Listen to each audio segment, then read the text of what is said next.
memilih melihat apa dengan peringatan Hari Lahir Pancasila di ND ini, apa yang ingin disampaikan? Ya gini, bahwa semua mata dunia dan semua warga negara Indonesia tertuju pada INDI, karena di INDI inilah Bung Karno menggali Pancasila. Dan penggalian Pancasila itu kan refleksi mendalam. Ketika Soekarno dibuang dari Bandung terus ke Surabaya, ya hampir 2 minggu lebih perjalanan, Soekarno itu kehilangan hak politiknya dan merasa dijauhkan dari rakyatnya.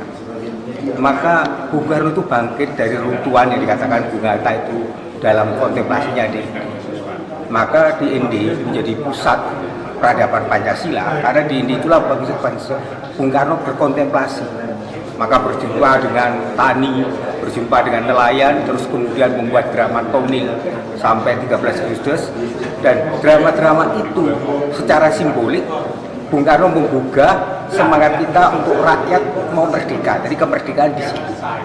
Tetapi Bung Karno refleksi itu mendalam karena dia berjumpa dengan para pater-pater SPD, yaitu Pater Bumem dan Pater Herisius, dan mereka bersahabat. Dan tiap hari Bung Karno ke perpustakaan itu membaca buku, sehingga proses-proses perenungan yang sudah lama dia gali dari Pancasila itu, Bung Karno melihat Pancasila itu secara global.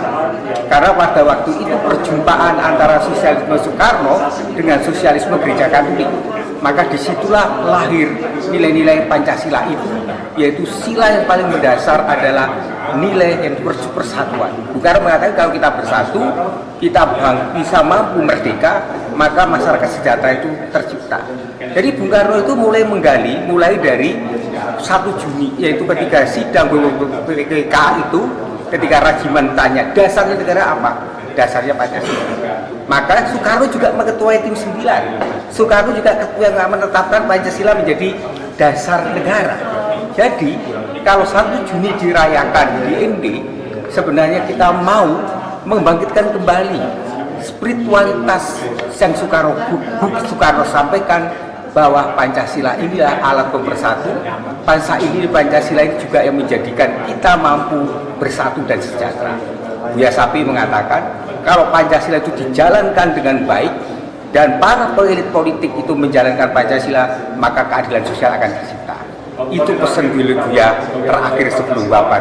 Pancasila harus dijalankan menjadi acuan dari kebijakan publik, maka kesejahteraan akan tercipta. Romo, ancaman disintegrasi bangsa nih Romo, sungguh luar biasa di akhir-akhir ini. Enggak, kalau kita melihat pengalaman kita terhadap generasi bangsa ini. Jadi gini, saya itu yakin mengapa Indonesia mampu bersatu, ya karena Pancasila. Setelah reformasi kita melihat semua konflik bisa diselesaikan. Karena apa? Saya yakin bahwa apa yang dikatakan Gus Dur, karena Pancasila itu sudah menjadi gugus ini cara berpikir, bertindak, bernarasi, itu yang menyatukan Uni Soviet pecah. Arab Spring mengalami pergolakan, Yugoslavia pecah, dan Indonesia mengapa tetap utuh? Ya karena Pancasila itu. Jadi mengutip Ben Anderson, bangsa Indonesia punya yang namanya imajinasi. Meskipun orang Indonesia tidak pernah dari Sabang sampai Merauke datang, tapi dia merasa kita ini adalah bagian dari Indonesia. Sehingga Soekarno mengatakan, Soekarno menyintai Indi, dan menyintai Indi berarti menyintai Indonesia.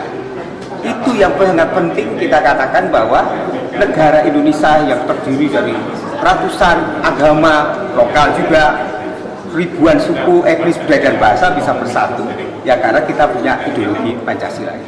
Peran biarawan sendiri gereja dalam berdiskusi dengan Soekarno waktu itu sangat besar ya, pastor-pastor. Ya, perannya besar. Kan Soekarno itu berjumpa tidak hanya dengan gereja, tapi tokoh-tokoh agama, dengan tokoh Muslim, tokoh-tokoh masyarakat di sini, yaitu dengan gereja dan juga semua tokoh. Sehingga kalau kita lihat pemain drama tonil itu kan terdiri dari semua suku bangsa, ada yang Batak, ada orang Padang, semuanya. Tapi Soekarno mulai menyadarkan gimana, yaitu masyarakat bawah.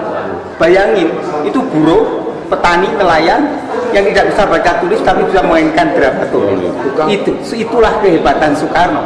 Jadi Soekarno itu punya kekuatan besar membangkitkan kesan rakyat untuk merdeka. Ini yang ditakuti oleh penjajahan Belanda. Dia dibuang di INDI, ingin dijauhkan dari rakyatnya.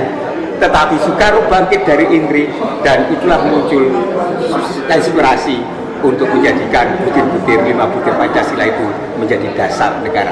Sehingga ketika Soekarno bicara di sidang BUPKI, yaitu persiapan kemerdekaan itu maka Soekarno ditanya, Rajiwan, apa dasarnya Pancasila? Dan itu kesaksian Bung Hatta bahwa dialah yang melahirkan dasar negara kita ini, Pancasila.